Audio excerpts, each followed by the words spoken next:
Hi guys, welcome to our channel of Sciences and Mathematics. Today we are going to look at a concept in quantum mechanics, and that is the concept of black body spectrum.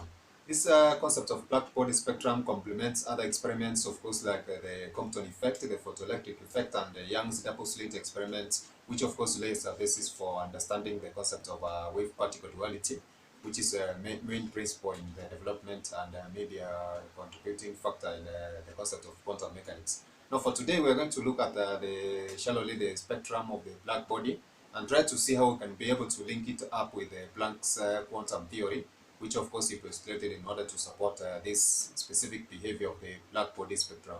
So for that case, thank you and welcome. So as I've said, today we're going to look at the concept of energy distribution in a spectrum of black body. And as I've said, this, among other experiments, supports the concept of a wave-particle duality, which forms a basis for the development of the concept of quantum mechanics.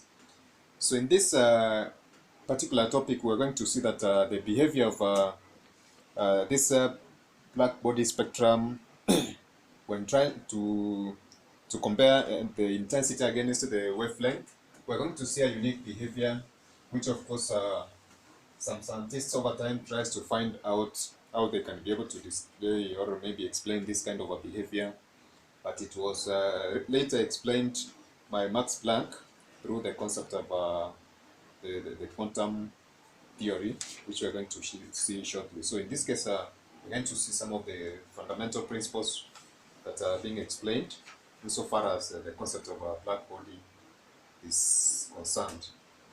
So this is energy distribution.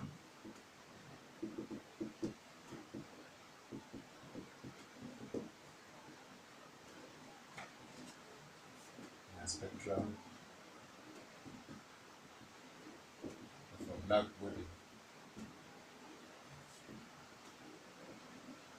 So basically, in some of the topics that we have discussed on quantum mechanics, I've mentioned the concept of a black body shallowly, but in this topic we are going to discuss in details on what basically entails the concept of a black body. And we're going to see that a black body is an object that emits thermal radiation. That is a general definition. So we can regard a black body as an object that emits thermal radiation. And in this case, we're going to see that there are some of the conditions that we are going to attach to this concept of a black body and try to see why basically it's being referred to as a black body. So in this case, we can of course try to do an illustration for this,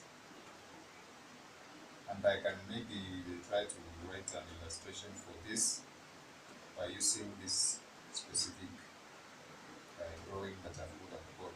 Now suppose we have an incident radiation that is coming towards this object that I've drawn on the board, and maybe there's a hole that allows it to go inside this particular object.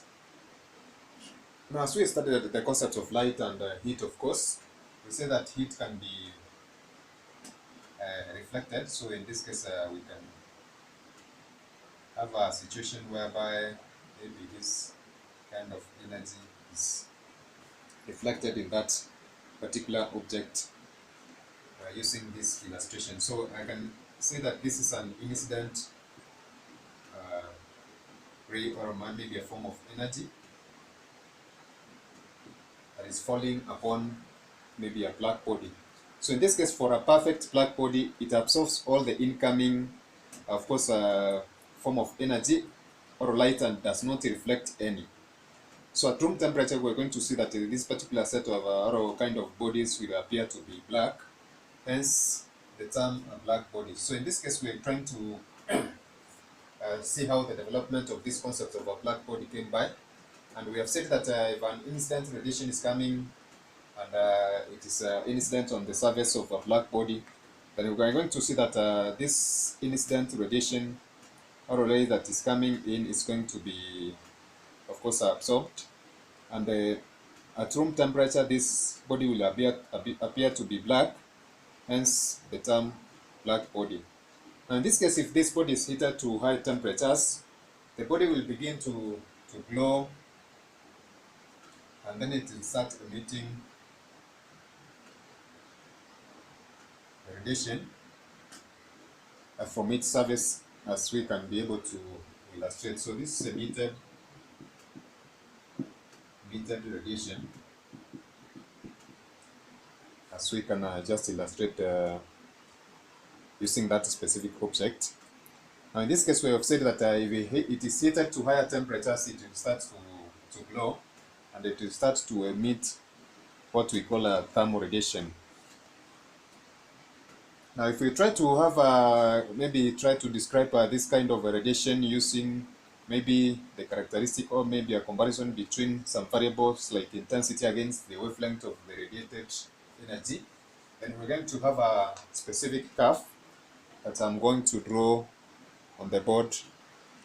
So as I've said, if we try to figure out or maybe do an experiment on the intensity of the emitted radiation against the wavelength of that radiation, we're going to see that we are going to have a characteristic curves for specific temperatures.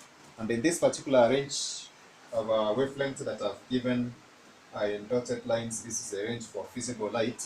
And of course, we're going to see that there's going to be a characteristic behavior for different temperatures. This is for 3,000, 6,000, and 12,000. Now, between this 4,000 and 7,000, we're going to have a visible light. It's a wavelength for that visible light. So in that case, we're going to see that this characteristic behavior changes with color. So in this case, the intensity refers to the energy emitted by unit time, per unit area, and the wavelength, of course, that is given on the x-axis, and the temperature has been given in kelvins. Now this particular behavior was trying to be interpreted by different scientists, and the wave picture of light that was being applied at that specific time, of course, predicted that the intensity for a given temperature was supposed to behave using this specific relationship, whereby the intensity was proportional to the inverse of the lambda power 4. So in this case, when this particular relationship was applied, the experimental data agreed the experimental data agreed for longer wavelengths, but it diverges for shorter wavelengths, and this was against the behavior that was being shown. Now, in this case, the formula that was predicted agreed, as we have said, for longer wavelength, but of course it's agreed a shorter wavelength. Now, this is the relationship of the formula that was used to predict the behavior of this specific curve. So this is intensity against the wavelength, and then this the prediction that was given by the wave picture of light, of course, as we have said, gave the relationship of the inverse of lambda to power 4. So basically, this did not cater for the shorter wavelength, which of course contradicted the behavior of the curve that was shown above. And this therefore led to an alternative way in trying to find out the solution for this kind of a behavior that was inhibited by the black body spectrum. So in this case, of course, when the scientists tried to perform different experiments, the concept of Max Planck came up with a solution in trying to find the intensity against wavelength and the frequency at a shorter and higher wavelength, which basically agreed with the experimental data that was being collected. So in this case, the Max Planck opened up a window which gave birth to the concept of the quantum theory. So in this case, we are going to see that there's a connection between the energy distribution in this spectrum of a black body, whereby the classical prediction that was given using this relationship failed to explain the energy distribution, of course, or the intensity at a shorter wavelength. which was of course solved by Max Planck. So basically in our discussion for today, it's trying to demonstrate that the relationship that was given by the classical prediction, of course, will not match the specific behavior that was exhibited by the experimental data.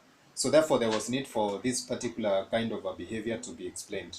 So from this concept of a black body, we're going to see that Max Planck came up with the concept of a the Planck's quantum theory, which gave a solution to this kind of behavior. And therefore, this is going to show us that basically there's a relationship that exists between energies that is possessed by particles, which we are going to see that it comes in form of discrete units, which we are going to refer to as quanta and the photon. So this is going to back up other experiments like the the photoelectric effect that was explained by Albert Einstein. And we're going to see that among others, they are going to assist us in trying to explain the concept of the wave-particle duality. So in this case, I hope that this energy distribution of our black body spectrum is going to assist us together with other experiments in trying to explain how the concept of quantum mechanics was developed. So in that case, that is it for today. Thank you. Bye. God bless.